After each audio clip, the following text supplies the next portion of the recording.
Assalamualaikum warahmatullahi wabarakatuh.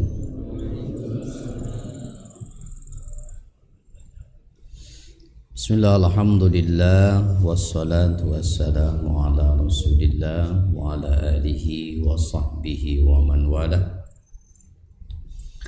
Subhanaka la ilma lana illa ma 'allamtana innaka antal alimul hakim wa la haula wa la quwwata illa billahil aliyyil azim. Allahumma iftah lana hikmataka wanshur alaina rahmataka min khazaini rahmatik ya arhamar rahimin. Alhamdulillah, puji syukur kita panjatkan selalu kehadirat Allah Subhanahu wa taala. Insyaallah siang hari ini kita lanjutkan kembali pembahasan masih dari surah An-Nahl. Kita awali doa dulu. Bismillahirrahmanirrahim. Radina billahi rabba wa bil islami dina wa bi Muhammadin nabiyya wa rasula. Rabbana zidna ilman nafi'a warzuqna fahman wasi'a. Allahumma rzuqna fahman nabiyyin wa hifdzal mursalin wa ilhamal malaikatil muqarrabin birahmatika ya arhamar rahimin.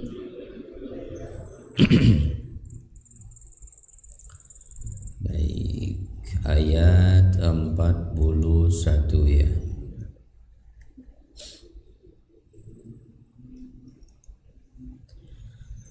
A'udzu billahi minasy syaithanir rajim.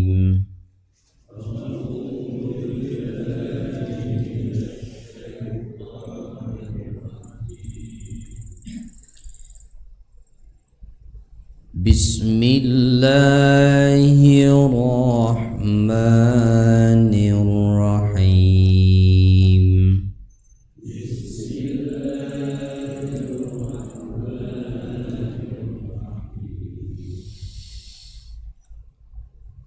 وَالَّذِينَ هَاجَرُوا فِي اللَّهِ مِن بَعْدِ مَا ظُلِمُوا لَنُبَوِّئَنَّهُمْ فِي الدُّنْيَا حَسَنَةً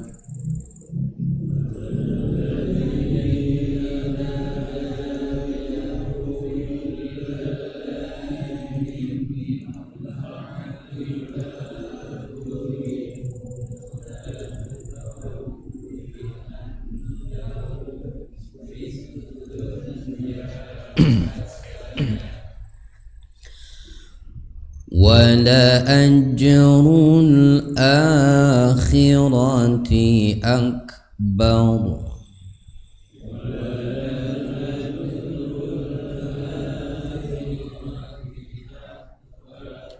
لَوْ كَانُوا يَعْلَمُونَ.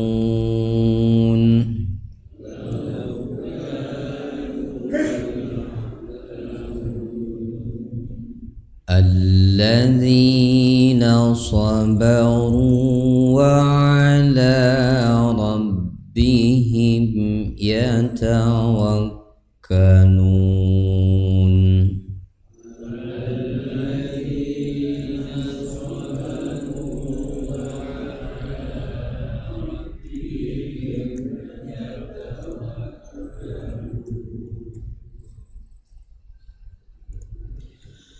وَمَا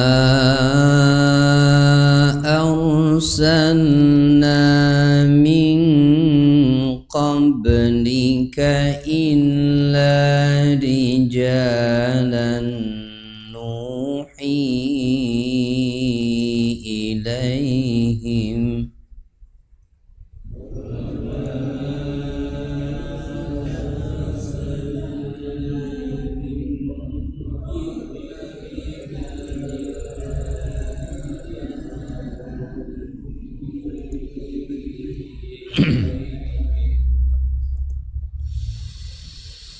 نوحي إليهم فاسألوا أهل الذكر إن كنتم لا تعلمون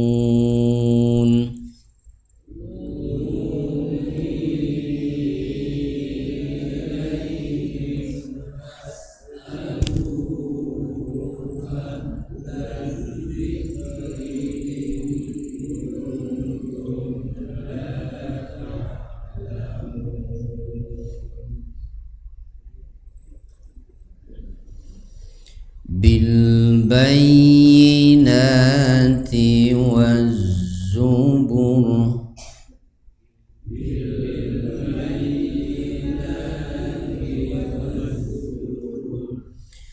وأنزلنا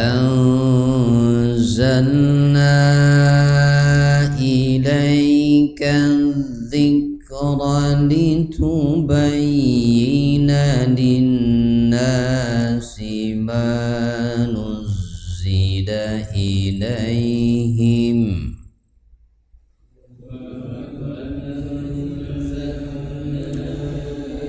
إليك الذكر لتبين للناس ما نزل إليهم لتبين للناس ما نزل إليهم ولعلهم يتفكرون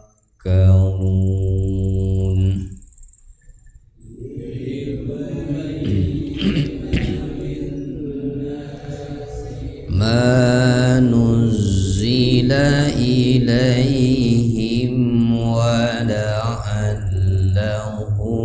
يتفكرون أفأمن الذين مكروا السيئات أن يخسف الله بهم الأرض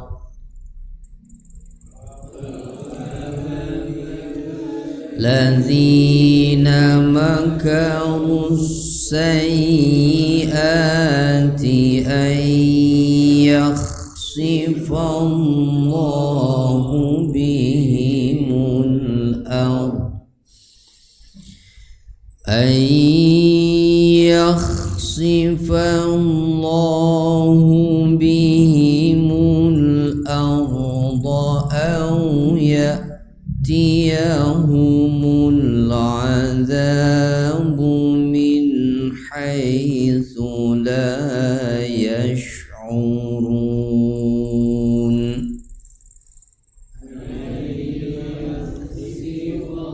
الله بهم الأرض أو يأتيهم العذاب من حيث لا يشعرون أو يأخذهم في تقلبهم فما هم بمعجزين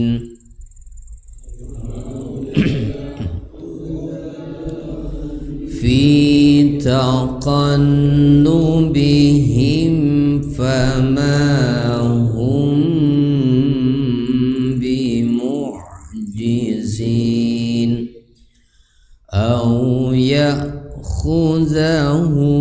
على تخوف فإن ربكم لرؤوف رحيم أو يأخذهم على تخوف فإن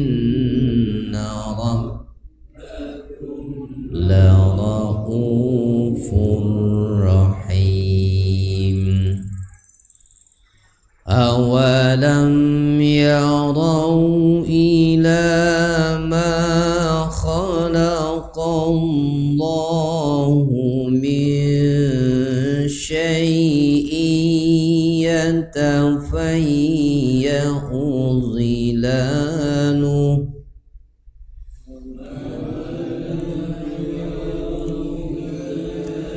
ما خلق الله من شيء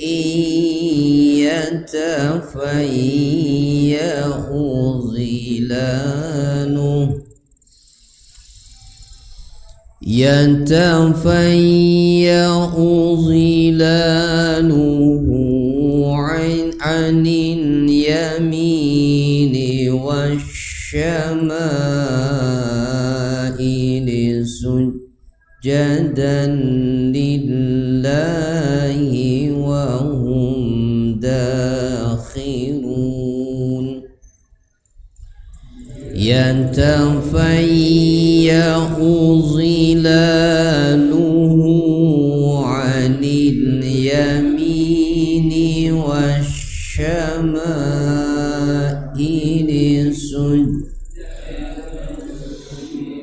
لله وهم داخرون ولله يسجد ما في السماوات وما في الأرض من دابة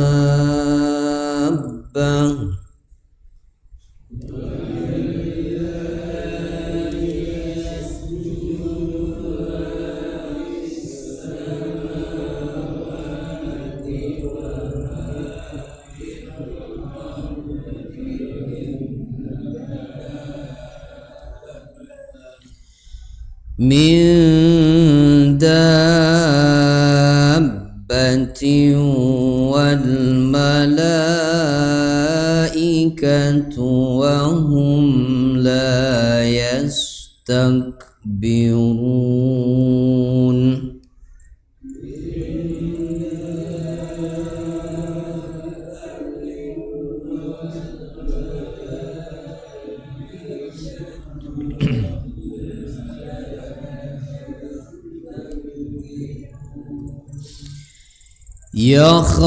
يخافون ربهم من فوقهم ويفعلون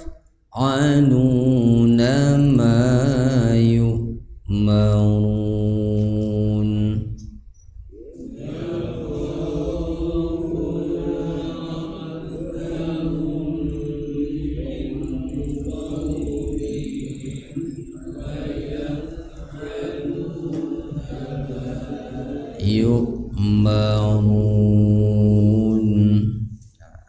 Ini sajdah sebetulnya nih ya. Iya. Kalau memungkinkan disyariatkan bersujud. Baik, sampai 50 dulu. Kita kembali ke ayat 41. Walladzina hajaru fillahi, walladzina dan orang-orang yang hajaru mereka berhijrah fillahi karena Allah, ya. Fi ya di situ tuh menunjukkan karena, fillahi karena Allah, min ba'di ma zulimu setelah mereka dizalimi. Coba kira-kira ini siapa maksudnya? Orang-orang yang berhijrah karena Allah setelah mereka dizalimi. Siapa kira-kira? Hah?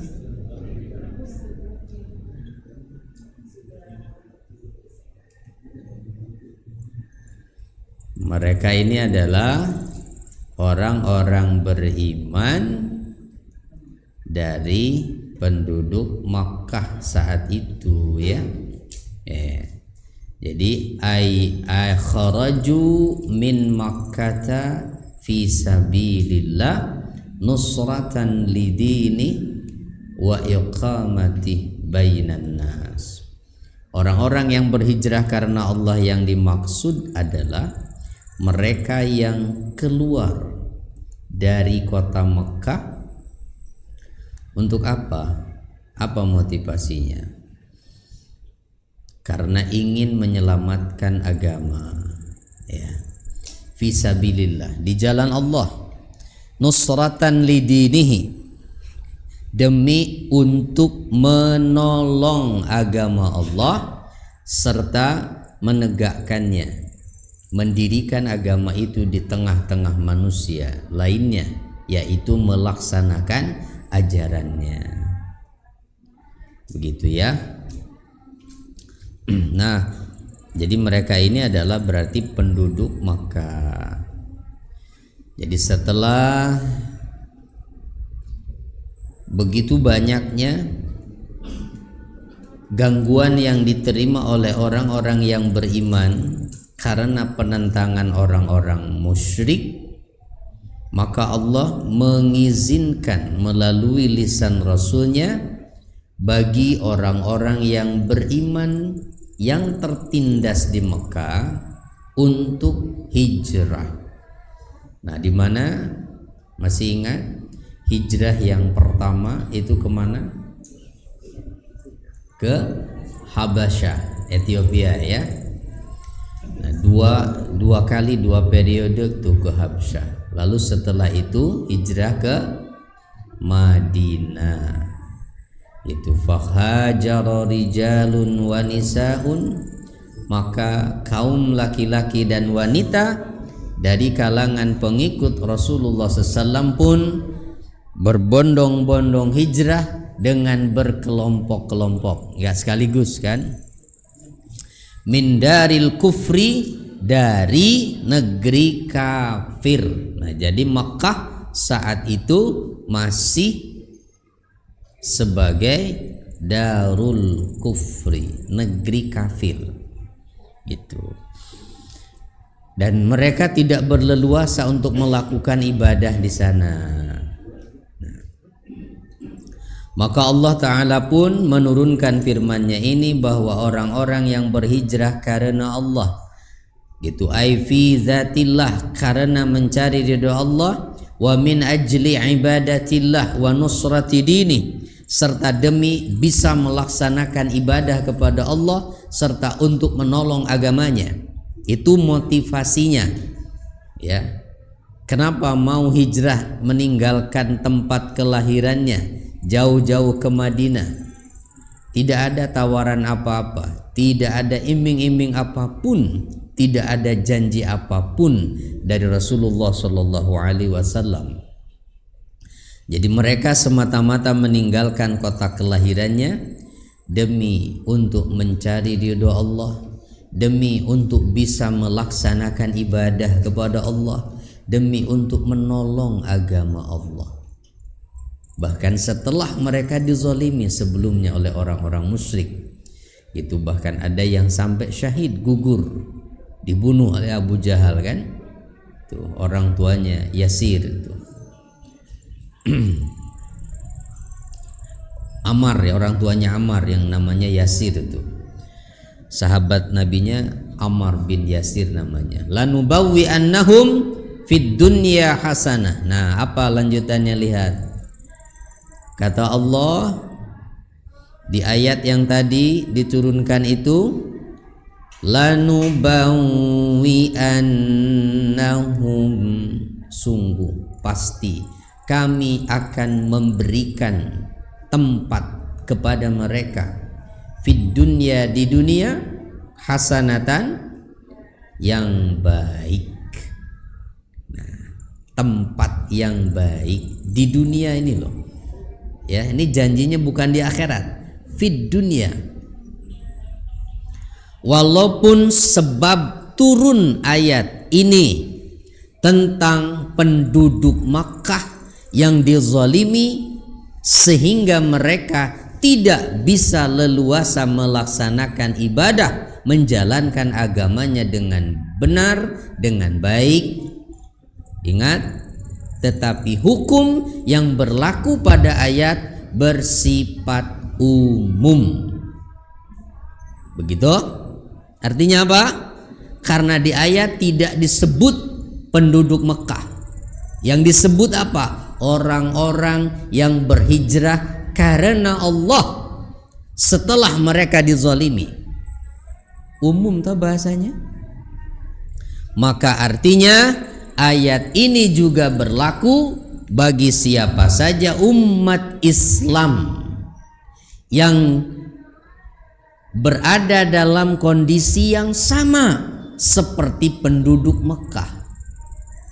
Mereka mendapat tindakan yang zalim, tidak bisa melaksanakan ibadah dengan leluasa. Apakah karena aturan pekerjaan? Apakah karena kebijakan sebuah pemerintahan? Atau apapun itu? Ya, bisa jadi sampai hari ini masih terjadi toh. Mereka yang muslimnya minoritas di sebuah negara, di mana yang berkuasa bukan muslim, ya kita tahu sendiri bagaimana mereka nasibnya. Saudara-saudara kita di Myanmar itu, Rohingya itu, ya sampai hari ini masih terkatung-katung kan. Nah maka, atau termasuk nih mungkin saudara-saudara kita walaupun di Indonesia yang pemerintahnya muslim, barangkali mayoritasnya juga kebijakannya yang tidak ada memang yang menzolimi umat Islam barangkali, tetapi kan masih ditemukan ada orang-orang Islam yang bekerja di sebuah instansi di mana pemiliknya bukan muslim, lalu membuat aturan yang mendiskreditkan umat Islam. Karyawannya yang muslim tidak bisa mengerjakan sholat dengan baik, tidak boleh menutup aurat yang perempuannya, tidak boleh ada tempat sholat, atau bahkan mereka dilarang juga membuat tempat untuk sholat. Nah gitu. Nah maka jika itu yang dialami, berarti wajib hijrah. Wajib hukumnya, bukan disunahkan, wajib hijrah. Kemana? Ke tempat kerja yang lain yang memungkinkan dia untuk bisa ibadah. Ya kalau di sebuah negara berarti hijrah, cari suaka ke negara lain yang di situ dia bisa melaksanakan ibadah dengan leluasa. Ya. Nah, kalau orang Palestina itu bukan ditindas karena mereka penduduk asli. Kenapa nggak mau hijrah, nggak mau pindah aja udah ke Indonesia? Ya mereka bukan ditindas karena mereka itu penduduk asli, justru yang pendatangnya kurang ajar, gitu. Ya, nah Israelnya yang datang kan. Nah jadi mereka berjuang di sana, memperjuangkan tanah airnya. Yang berhak berkuasa di sana ya memang orang Palestina gitu. Ya mereka makanya nggak akan pernah mau pindah gitu, sampai kapanpun, karena itu tanah air mereka. Ya. Dan satu sisi lagi kalau orang-orang Palestina memang di sana mereka siap tinggal, siap mati. Ya. Jadi setiap saat juga mungkin ya mereka nggak tahu hari ini masih hidup sampai jam berapa, nggak tahu itu. Bisa saja tiba-tiba ada serangan kan. Luar biasa. Udah siap jihad kalau di sana, ya. Nah, jadi kalau yang semangat pengen jihad terus, pindah aja deh ke sana mendingan. Ya, Palestina itu langsung tuh real itu berhadapannya sama musuh nyata itu.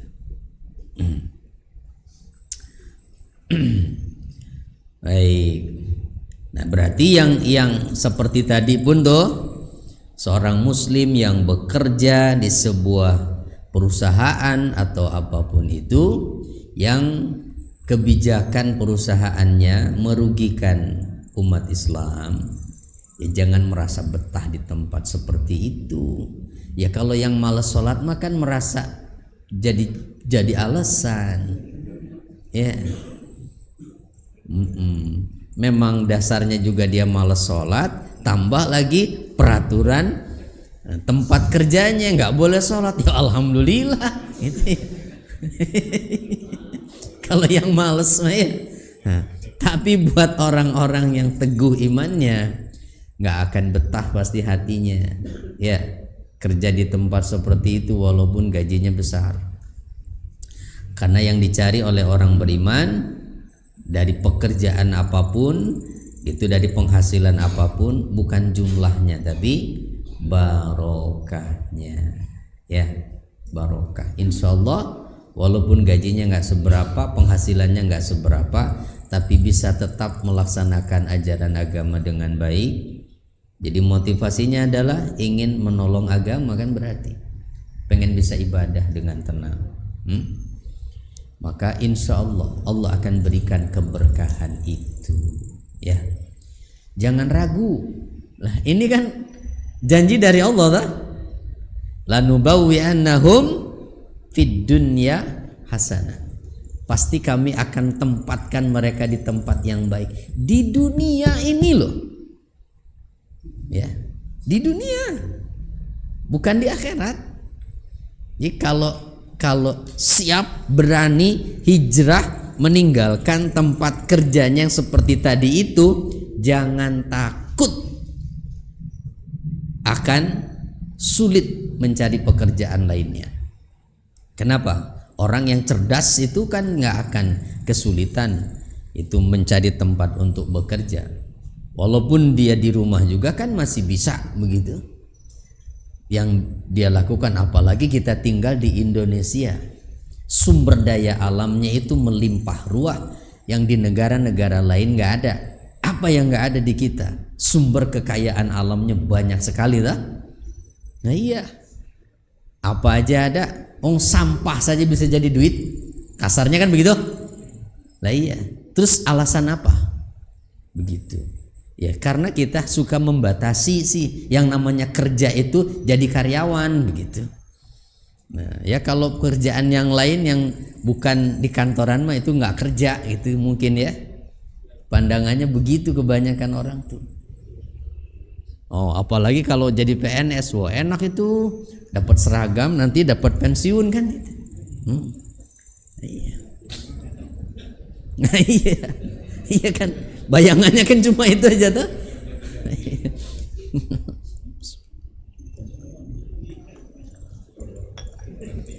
Iya. Ya, padahal ya pekerjaan tuh kan nggak ada yang hina. Ya, dalam pandangan Islam pekerjaan apa saja selama itu halal mulia. Orang yang bekerja keluar dari rumahnya mencari rezeki sesuap nasi untuk menghidupi anak dan istrinya, kata Rasulullah, dia kan sedang berjihad itu. Berarti hakikatnya semakin berat tantangannya dalam dia berusaha mencari rezeki itu, makin besar pahalanya. Ya Allah, ya, makin besar pahalanya. Hakikatnya mah. Itu makanya Rasulullah sampai mencium tangan seorang sahabat yang kapalan tangannya karena sering mencangkul tanah itu. Sahabatnya merasa malu untuk bersalaman dengan Rasulullah itu karena tangannya yang kasar itu. Tapi begitu dia ceritakan itu tangannya kenapa sampai seperti itu, karena dia harus bekerja setiap hari itu mencangkul tanah. Rasulullah mencium tangannya. Tangan seperti inilah, kata Nabi, yang tidak akan disentuh oleh api neraka. Tuh gitu. Kenapa harus merasa hina? Ya. Bisa jadi mungkin yang tukang sampah itu yang mulia di sisi Allah itu. Kenapa? Karena dia nggak pernah menyombongkan diri dengan pekerjaannya. Karena orang juga menganggap hina dengan pekerjaan dia. Begitu? Untuk apa dia sombong? Tapi bisa jadi dia yang mulia di sisi Allah. Kenapa? Dia bisa mengatur waktunya, bisa ibadah tetap, ya. Bahkan dari penghasilannya masih bisa menyisihkan untuk sedekah. Dibandingkan orang yang pekerjaannya lebih baik dalam pandangan manusia, kerja kantoran tiap hari, itu seragam ganti, gitu, necis pakai dasi, ya, waduh. Tetapi sholat selalu di akhir waktu, kadang sholat juga, malah kadang-kadang nggak sholat karena rapat. Duh, alasannya nggak akan berkah yang begitu, ya. Mungkin lebih berkah yang tadi itu. Dah, nggak usah panjang-panjang, cuman ya, sekilas aja kan, tadi nyinggung sedikit, soalnya ini kan umum ya. Terus di dunia aja, yakin gak nih dengan ayat ini? Saya tanya nih, kalau kita yang baca ayat ini, yakin gak dengan janji Allah ini? Ya kalau orang beriman harus yakin, jangan ragu, karena ini yang berjanji adalah Allah, ya. Yang menyampaikan janji ini Allah, pencipta langit bumi, bukan caleg. Bukan capres, bukan caleg, ini yang menjanjikan Allah.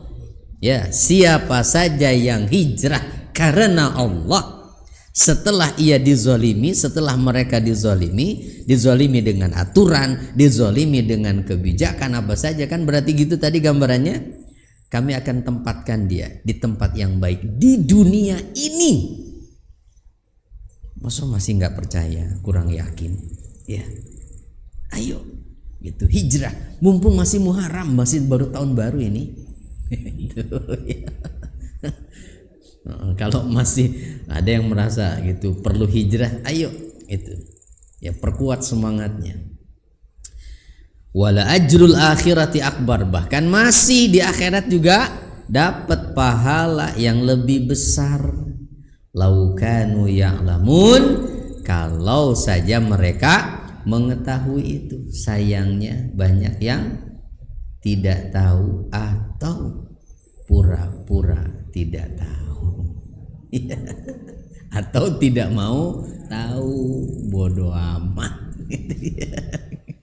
Ya, yang penting masih dapat duit banyak. Ya, sholat nggak sholat, ya, nggak sholat juga duitnya banyak. Itu yang imannya kurang, ya, lemah pada akhirat itu. Itulah masalah kita, ya.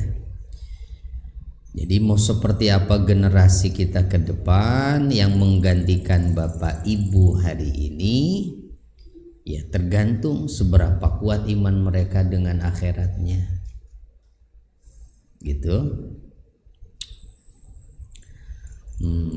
Apakah masih bisa kita menitipkan pada anak cucu kita Masjid Nurul Huda ini? Itu masih adakah yang mau nanti menggantikan kepengurusannya itu, atau jangan-jangan pada males lagi, ya? Aduh, jangan sampai lah. Insya Allah sih di sini mah, ya harus ada, berarti kan regenerasinya, ya. Siapkan gitu, ciptakan orang-orang yang hatinya terpaut dengan masjid. Kan salah satu golongan di antara 7 golongan yang akan dinaungi oleh Allah nanti di akhirat itu kan yang hatinya selalu terpaut dengan masjid. Jadi jika hati itu, ya, dekat dengan masjid, hati yang terpaut dengan masjid, seberapa jauh pun masjidnya pasti mudah untuk menjangkaunya. Tapi jika hati itu jauh dari masjid, sedekat apapun jarak rumahnya ke masjid, sulit untuk bisa menjangkaunya. Betul nggak? Hah? Lah hatinya nggak terpaut. Ini masjid sebelah rumahnya, tinggal melangkah doang. Lah hatinya nggak terpaut ke, nggak tertarik ke, ya. Dengan kumandang azan itu, hayya 'alas shalah, mau semerdu apapun muazzinnya nggak ngaruh, ya. Nggak ngaruh. Nah itu dia, ya Allah. Padahal kata Nabi, la salata li jaril masjid illa fil masjid. Tidak ada salat bagi tetangga masjid kecuali di masjid. Iya. Gitu. Tetangga masjid tuh harusnya paling rajin ya. Tapi paling jauh rumahnya ke masjid paling gede pahalanya. Ya. Oh jangan-jangan gitu kali ya, orang-orang yang rumahnya dekat masjid itu jangan-jangan sholatnya ke masjid lain kali. Cari yang jauh kayaknya itu. Di sini terlalu dekat ya. Terlalu jauh, terlalu dekat kalau ke sini gitu. Ya mungkin cari yang jauh lah. Mudah-mudahan sih begitu. Siapa nih orang-orang yang dapat kabar gembira tadi itu? Allazina sabaru wa ala rabbihim yatawakkalun, yaitu orang-orang yang sabar dan bertawakal kepada Tuhannya. Sabar itu apa? Sabar itu apa? Sabar itu gimana Pak? Menahan diri menghadapi sesuatu yang tidak disukai. Nah, menahan diri itu jadi begini, gitu. Hatinya nggak suka, tapi nggak pernah terucap dari lisannya, tidak pernah menampakkan di wajahnya, disimpan saja di hati. Nah gitu, hatinya sedih, tapi dia nggak pernah menampakkan kesedihan itu dengan kata-katanya, gitu, ataupun dalam penampilan dirinya. Di depan orang senyum aja, seakan-akan dia nggak ada masalah, padahal balik ke rumah nangis gitu. Nah itulah orang yang sabar. Nah ini berat ya, kadang kita mah terlalu ekspresif ya gitu. Iya, ketahuan kalau sedang ada masalah itu, mukanya lain gitu. Itu orang yang sabar. Ya, nah ini kan sekali lagi kalau dikembalikan pada sebab turunnya, siapa yang sabar? Ya orang-orang beriman yang di Mekah tadi. Bagaimana mereka sabar? Puluhan tahun kan berarti 13 tahun Nabi di Mekah itu berdakwah, termasuk mereka sahabat-sahabat Nabi. Bahkan selama 3 tahun diboikot kan mereka pernah oleh orang-orang musyrik itu di pegunungan, diboikot di situ, nggak boleh keluar dari luar juga nggak boleh ke situ, ke dalam. 3 tahun menderita itu, sampai makan daun-daun yang ada saja dulu tuh ya. Periode awal mereka, para pengikut Nabi itu seperti itu perjuangannya. Harus rela mengikuti beberapa peperangan ya, bahkan yang paling berat itu adalah perang Zatur Riqa tuh. Di mana 6 orang sahabat hanya ada 1 ekor unta untuk kendaraannya. Padahal mereka harus berjalan ratusan kilometer ke tempat di mana mereka akan bertempur itu. Yang tentunya yang cuacanya bukan adem kayak di kita begini, panas terik. Itu maka bergantian tuh 6 orang itu naik untanya gantian, sehingga kaki mereka itu pecah-pecah, berdarah-darah. Itu saking panasnya. Yuk Pak, yang pulang dari Masjidil Haram sendalnya nggak ketemu aja kan pulang ke hotel melepuh. Ya, ya tuh. Yang umroh yang haji apalagi itu berdarah-darah, sehingga banyak sahabat itu yang saat itu mereka harus membalut kakinya dengan kain. Makanya disebut perangnya perang Zatur Riqa itu di tahun ke-6 Hijrah. Riqa itu apa? Potongan kain. Karena banyak sahabat yang kakinya dibalut kain itu, gitu, berdarah. Tapi nggak ada yang ngeluh satupun. Nggak ada yang ngeluh. Ya Allah, luar biasa ya. Jauh mentalnya dengan kita sekarang.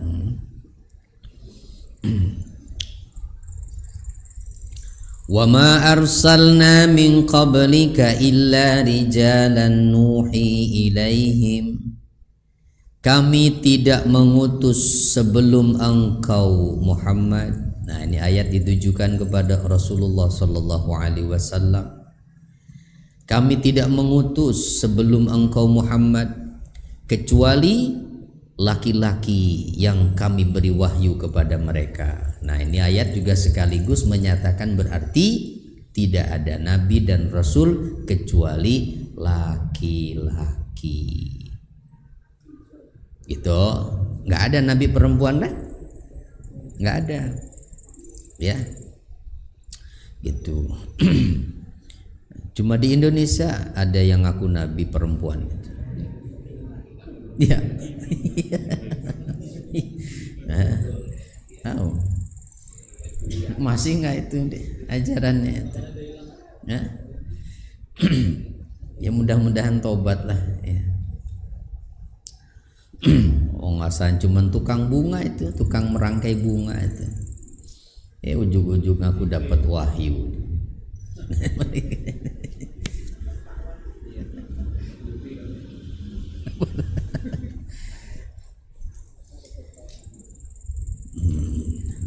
Udah lama kayaknya belum ada lagi ya yang aku nabi itu.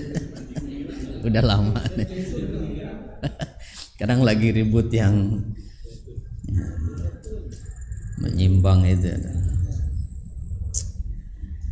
Fas'alu ahla zikri in kuntum la ta'lamun, maka bertanyalah kepada orang yang mempunyai pengetahuan jika kamu tidak mengetahui. Yuk kita lihat penjelasan ayatnya. Ayat keberapa ini? Nah. Tidaklah kami mengutus sebelum engkau wahai Nabi melainkan manusia, yaitu laki-laki jenisnya, bukan malaikat, di mana kami wahyukan kepada mereka untuk menyampaikan perintah dari kami.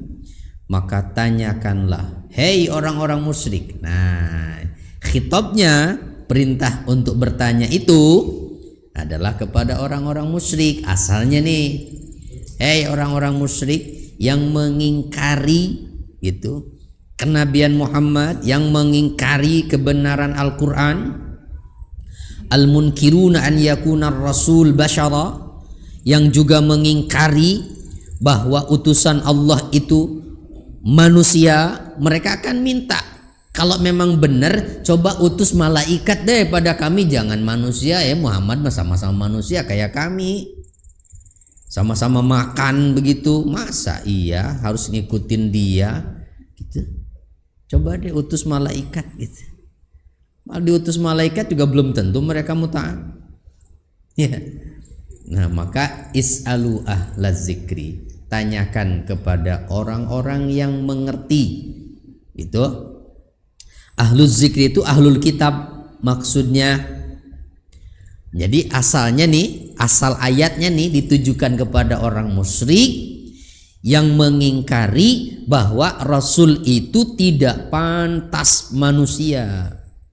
Ya kalau memang begitu menurut kalian, coba tanyakan kepada ahli kitab tuh, ulamanya Yahudi, ulamanya Nasrani yang senior, punya kitab lebih dulu dari Quran. Mereka meyakini kan Rasulnya.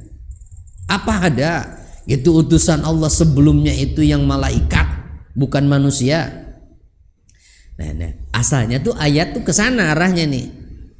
Fas'alu ahla zikri itu in kuntum la ta'lamun. Ya kalau kalian tidak tahu. Wa ma Musa wa la Isa illa bashar. Bukankah faktanya bahwa Musa dan Isa itu adalah manusia? Gitu, manusia. Tetapi ayat ini maknanya umum. Fas'alu ahla zikri berlaku untuk siapa saja yang tidak mengetahui urusan agama. Jangan diam saja. Kalau tidak mengerti urusan agama, tanyakan pada ahlinya. Begitu. Nah, siapa ahli agama? Hah? Siapa ahli agama? Ya ulama, ustadz yang dianggap mampu, ya gitu, yang benar-benar ulama, tapi jangan yang palsu ulamanya ya. Iya. Iya sekarang mah kan gampang aja, orang dipanggil kiai juga asal dipanggil aja gitu, sama pakaiannya mirip kiai juga orang bisa percaya kan. Fas'alu ahla zikri in kuntum la ta'lamun. Jadi penyakit kebodohan itu bisa dihilangkan penawarnya itu dengan bertanya. Ya. Jadi kebodohan itu penawarnya adalah bertanya. Maka bertanya itu kata di dalam Nashul Ibad itu adalah nisful ilmi. Bertanya dengan cara yang baik itu adalah setengah ilmu. Kenapa? Karena sumber ilmu itu didapat dengan bertanya. Bahkan ilmu yang kita dapat dengan bertanya mungkin bisa jadi lebih nempel daripada ilmu yang kita dapat dengan hanya mendengar. Paham gak maksud saya? Kita ikut ngaji di majelis, kita dengar ceramah umum gitu, bisa jadi apa yang disampaikan yang kita dengar kita suka atau kita tidak suka. Ya, bisa jadi kita merasa butuh atau kita nggak butuh. Makanya bisa jadi mungkin hanya paham di situ, di tempat, gitu keluar udah lupa. Kenapa? Karena merasa nggak butuh. Tapi kalau orang bertanya tentang sesuatu, berarti dia butuh. Ya, bertanya tentang hukum sesuatu dalam urusan agama, berarti kan butuh. Maka pada saat dia dapat jawaban, pasti dia akan mengingat jawaban itu. Gitu? Ya. Nah makanya saya sarankan, ayo ya pelajari Qur'annya jangan hanya seminggu sekali setiap Sabtu. Tiap hari dibaca terjemahannya. Kalau ada yang tidak paham, tanyakan. Gitu? Ya, boleh tanyanya pas Sabtu di sini gitu ya. Insya Allah itu lebih nempel ilmunya. Ya. Oh kan begitu ya, ketika kita penasaran ingin tahu nih tentang satu ayat misalnya, terus nanya, dapat jawaban. Oh begitu maksudnya, paham itu, nempel itu. Ya. Daripada ya ngaji begini yang kadang-kadang dengarnya sambil ngantuk. Iya. Sayup-sayup tuh. Iya.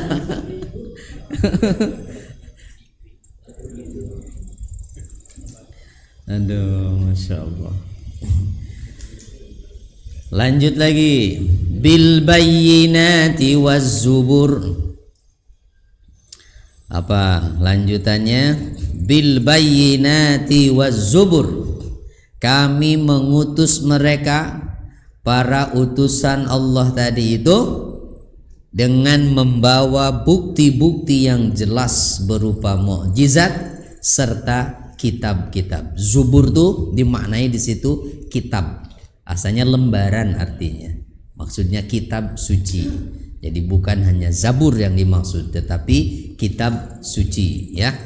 Jadi itulah yang Allah berikan kepada para nabi sebagai bukti kebenaran mereka nabi. Allah berikan mukjizat untuk menuntun umatnya, maka Allah turunkan kitab suci.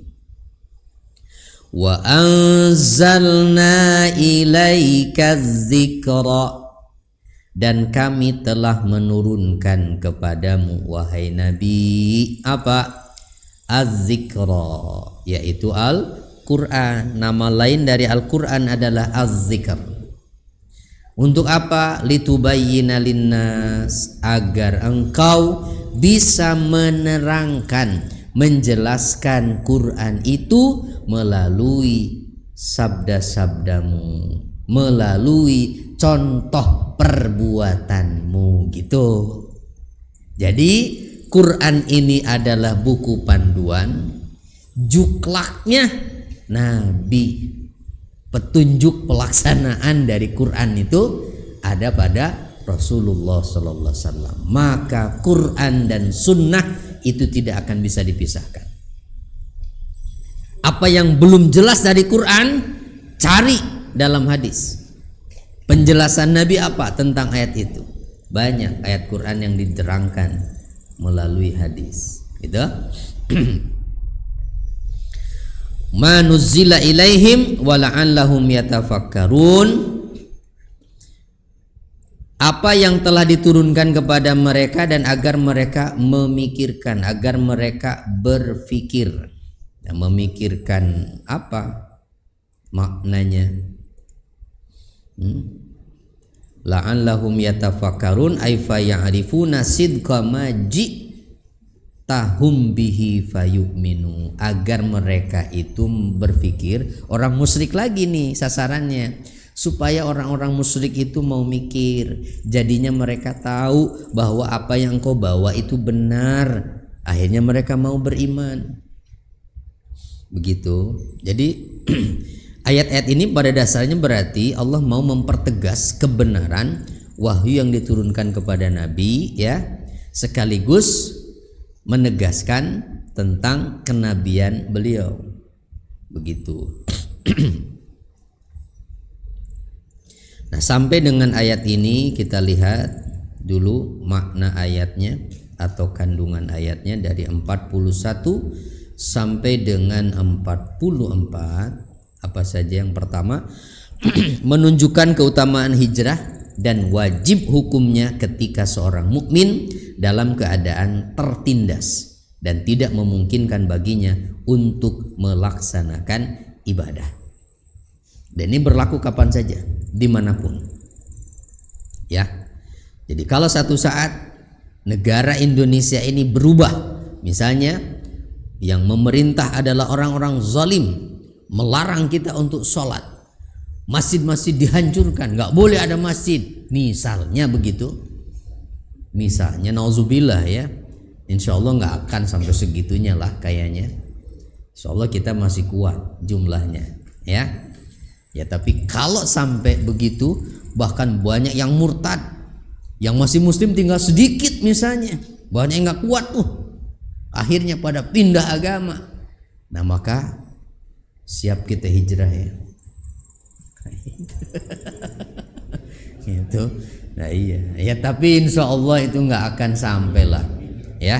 Ulama kita masih banyak, insya Allah masih kuat, ya, masih kuat. Tinggal bersatu aja, Yang menjadi lemah itu karena kitanya nggak mau bersatu. Ya, iya. Yang masing-masing dengan kelompoknya sih maunya. Ya udah bersatu gitu, menyuarakan suara yang sama, mengangkat bendera yang satu. Islam aja yang diangkat begitu, jangan bendera kelompoknya. Kedua, wajib bertanya kepada ahli ilmu bagi orang yang tidak mengetahui urusan agamanya, baik urusan akidah, urusan ibadah ataupun urusan hukum. Ya, terutama hukum nih. Ya. Dalam kehidupan ini kan kita mungkin banyak bertransaksi, melakukan akad-akad dengan berbagai pihak. Ya, itu harus jelas akad itu hukumnya bagaimana. Gitu. Yang berjual beli pastikan bahwa akadnya sudah sesuai dengan syariat. Gitu. Yang pinjam meminjam pastikan bahwa akadnya sudah sesuai dengan syariat. Itu yang bekerja sama syirkah. Nah, itu juga pastikan bahwa akadnya sudah sesuai dengan syariat. Ya begitu maksudnya ya.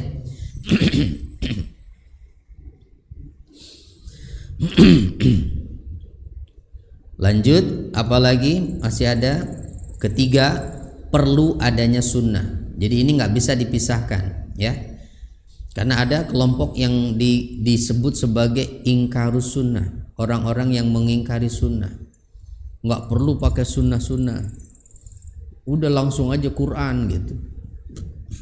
Mana bisa? Ya, nggak bisa.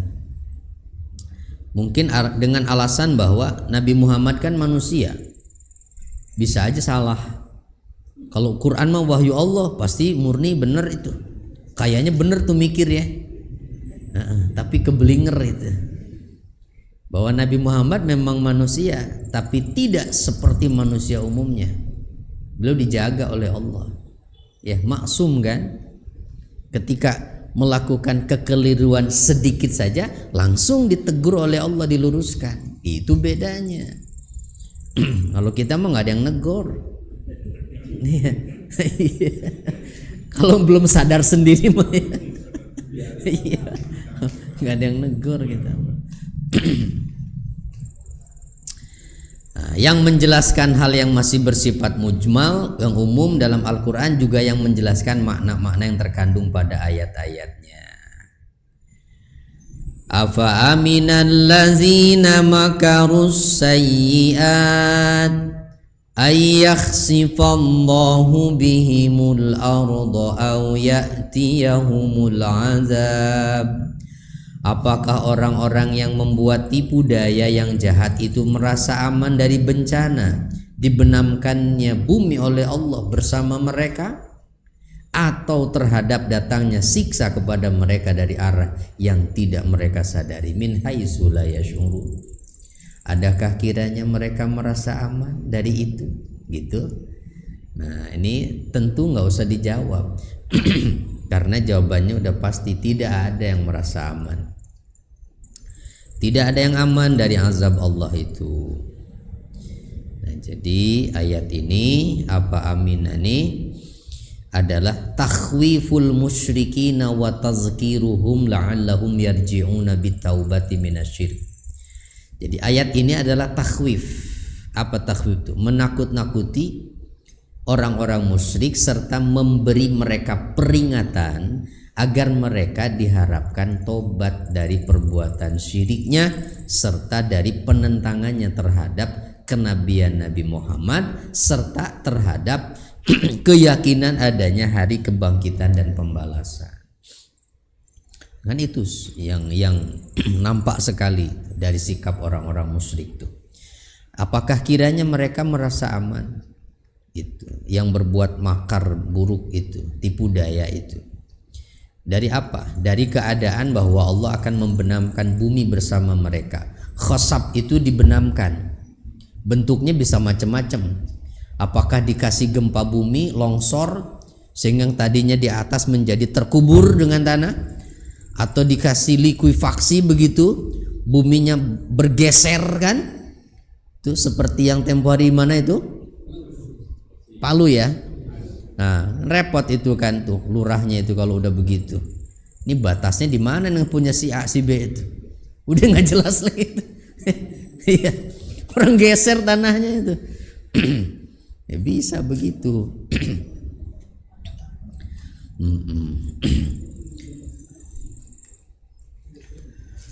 Au ya'khuzuhum fi taqallubihim. Masih lanjutan ayatnya, lihat. Au ya'khuzuhum, atau Allah mengazab mereka fi taqallubihim, dalam perjalanan mereka, famahum bimu'jizin, sehingga mereka tidak berdaya untuk menolak azab itu. Siapa yang bisa menolak seandainya ketika mereka di pasar tiba-tiba turun azab? Bisa nggak mereka lari mau pulang dulu gitu, menyelamatkan diri? Nggak ada. Lihat di surat Yasin tuh, ya, kisahnya kan begitu. Negeri Antioquia itu udah nggak sempet pulang lagi mereka di tempat masing-masing. Di saat itu juga begitu malaikat Jibril berteriak, langsung mati seketika. Tuh Antioquia itu. Pernah dengar ceritanya? Baca surat Yasin itu. Iya, baca aja, terjemahannya udah jelas kok. Itu. Awal, dari awal. Wadrib lahum masalan ashabal qaryah. Nah, itu dari situ mulainya tuh. Ya. Buatlah mereka perumpamaan penduduk suatu negeri ketika datang kepada mereka para utusan. Nah, itu tuh negerinya Antioquia itu, di daerah Turki Utara.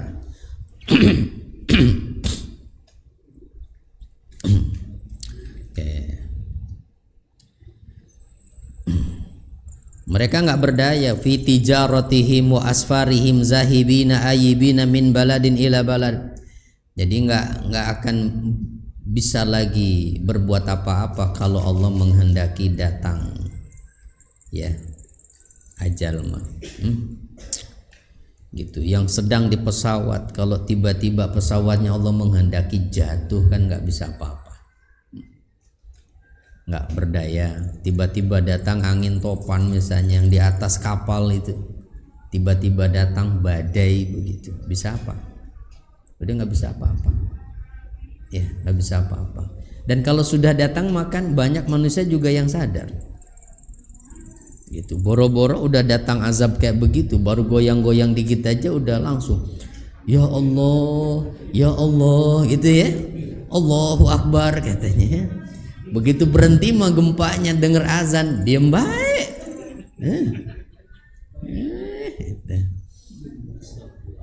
Ya Allah, lah yang tadi bilang Allah tuh kemana?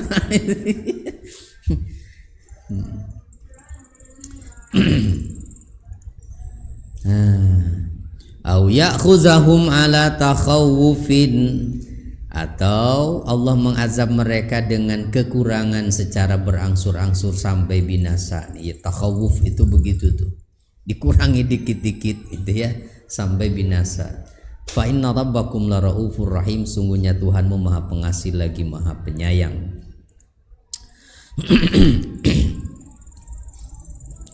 Aitun qasu bi an yuhlikakum wahidan ba'da wahid au jama'atan ba'da jama'ah hatta la yabqa minhum ahada, hatta la yubqi minhum ahada.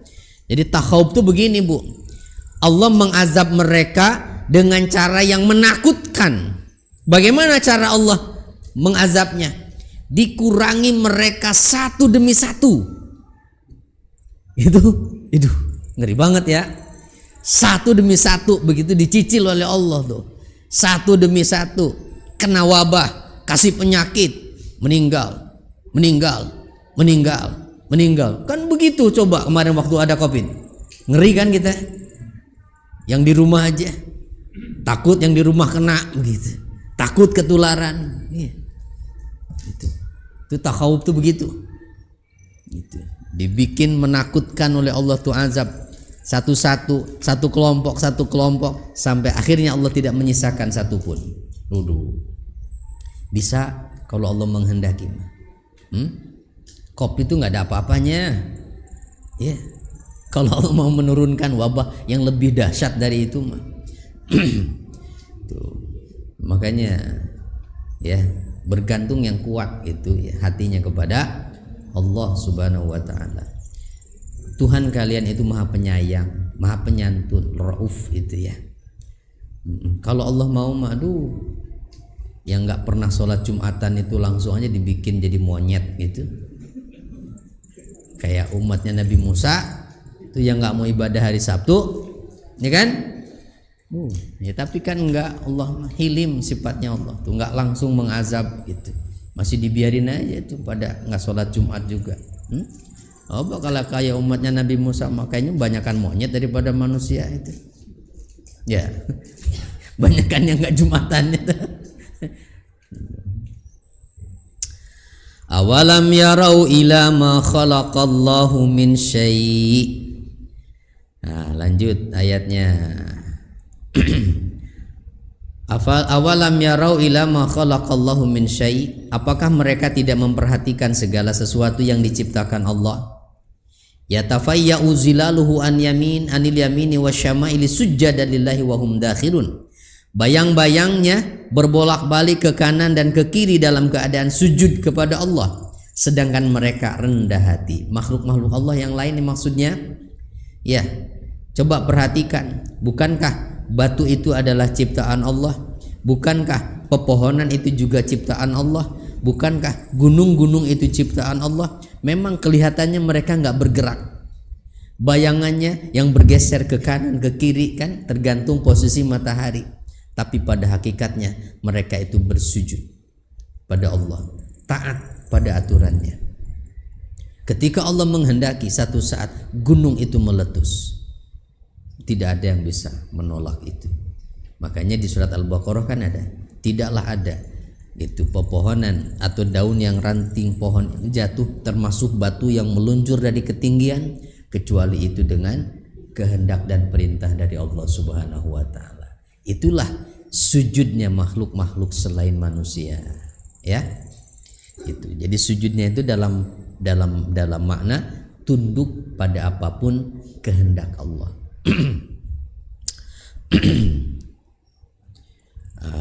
Bahkan sebahagian fenomena gitu kita mungkin sering menemukan ada ya binatang-binatang yang menampakkan seakan-akan mereka bersujud gitu ya.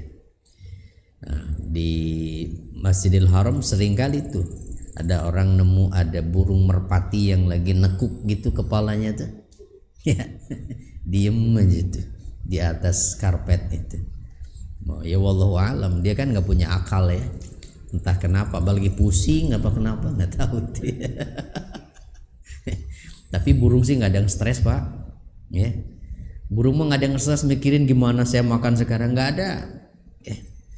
Makanya kata Nabi, orang yang tawakal benar-benar tawakal pada Allah pasti akan dikasih rezeki seperti burung. Pergi pagi dalam keadaan perut kosong, pulang sore dalam keadaan perut kenyang tuh. Terus lanjut ayatnya, walillahi yasjudu ma fis samawati wa ma fil ard min dabbati wal malaikatu wa hum la yastakbirun. Hanya kepada Allah lah bersujud segala apa yang ada di langit dan apa yang ada di bumi. Semua makhluk yang bergerak itu yang bernyawa, para malaikat juga bersujud dan mereka tidak menyombongkan diri. Apalagi malaikat mah la ya'sunallaha ma amarahum wa yaf'aluna ma yu'marun, kan sifatnya begitu. Tidak pernah ada yang mau durhaka pada apapun yang mereka diperintahkan itu dan melakukan apapun yang diperintahkan. Ada malaikat yang diperintahkan untuk ruku aja terus. Itu malaikat pak, mereka nggak dikasih nafsu, ya nggak dikasih nafsu. Jadi nggak ada yang membangkang. Dan termasuk makhluk lainnya, binatang-binatang, semuanya tunduk pada Allah Subhanahu wa taala. Tuh ya, makanya ya mengikuti bawaannya Nggak ada yang pernah menyimpang binatang makan, nggak ada yang nyeleneh. Itu dari dulu sampai hari ini. Itu ayam jantan tuh selalu ngejar-ngejar ayam betina. Gitu, nggak ada yang ngejar-ngejar ayam jago sama-sama jago. Kecuali lagi berantem. Iya. Ya, tapi kalau urusan syahwat mah nggak ada. Ya, makanya manusia mah kadang-kadang lebih menjijikan dari binatang gitu. Kalau sudah nggak mengikuti aturan agama itu ya lebih menjijikan. Itu kambing itu, segitu kotornya juga, nggak ada yang pada terus nyerempet sesama jenis. Ya. Yakhafuna rabbahum min fawqihim wa yaf'aluna ma yu'marun. Mereka takut kepada Tuhan mereka yang berkuasa di atas mereka dan melaksanakan apa yang diperintahkan kepada mereka. Nah, ini sifat malaikat, yakhafuna rabbahum min fawqihim wa yaf'aluna ma yu'marun. Min fawqihim ini tidak selalu diartikan fisik maknanya ya. Di atas mereka itu ya tidak harus selalu diartikan fisik. Karena Allah zatnya tidak membutuhkan tempat. Jika Allah zatnya membutuhkan tempat kan berarti sama seperti makhluk. Ya, sama seperti makhluk. Terakhir yang kita bisa ambil pelajarannya dari ayat-ayat tadi, kita lihat apa saja kesimpulannya. Haram merasa aman dari makar Allah. Makar Allah tuh ya berarti kalau tadi mah hukumannya ya, azabnya. Kedua, segala sesuatu hakikatnya bersujud kepada Allah, yakni tunduk pada apapun yang dikehendakinya. Hanya saja sujudnya seorang hamba karena ketaatan dan dilakukan dalam keadaan sadar, itu akan dapat pahala karenanya. Kalau binatang, tumbuhan, benda-benda yang kita lihat, ya sujudnya mereka itu ya bawaannya itu karena mereka mengikuti apapun yang Allah kehendaki. Mereka nggak punya kehendak tak? Iya, tapi manusia yang punya akal, ketika dia mau ruku, mau sujud, padahal nafsunya mengingkari itu, malas untuk melakukannya, dipaksa tuh, ditundukkan badannya, makanya dapat pahala itu. Dan yang ketiga, disyariatkan bersujud saat membaca ayat yakhafuna rabbahum min fawqihim wa yaf'aluna ma yu'marun. Ini namanya sujud apa? Sujud tilawah. Apa yang dibaca? Sajada wajhillazi khalaqahu ya wa sawwarahu wa syaqqa sam'ahu dan seterusnya. Apal enggak? Kalau yang enggak apal, baca aja bacaan yang dibaca waktu sholat gitu ya, enggak apa-apa karena enggak ada bacaan khusus, namanya sujud tilawah yang sempurnanya. Walaupun di luar sholat kita punya wudu, kemudian takbir, kemudian turun Allahu Akbar, lalu takbir lagi, duduk, salam. Sama seperti sholat gitu prakteknya itu, tapi cuma sujud aja. Nah, siapa yang dianjurkan untuk sujud? Yang baca dan yang menyimak. Kalau sedang tadarus mah ya, kalau pas baca lewat ayat saja. Nah, yang baca gitu dia sujud dan menghadap kiblat pastinya ya, menghadap kiblat. Tapi kalau sujud syukur itu disyariatkan ketika kita mendapatkan nikmat yang dirasakan baru, bukan nikmat yang harian. Sama prakteknya seperti itu tadi. Nah, jadi kalau nikmat-nikmat yang hari-hari mah mau berapa kali kita sujudnya, terlalu banyak nikmatnya ya. Nah, jadi nikmat yang dirasa baru gitu, baru kita sujud.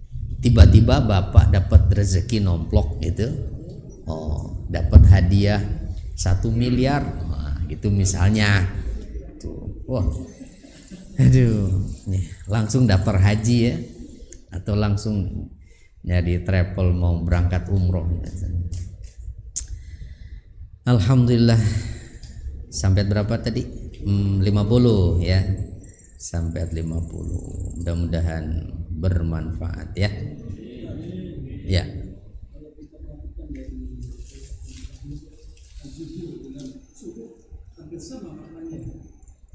Kalau suhuf itu berupa lembaran-lembaran.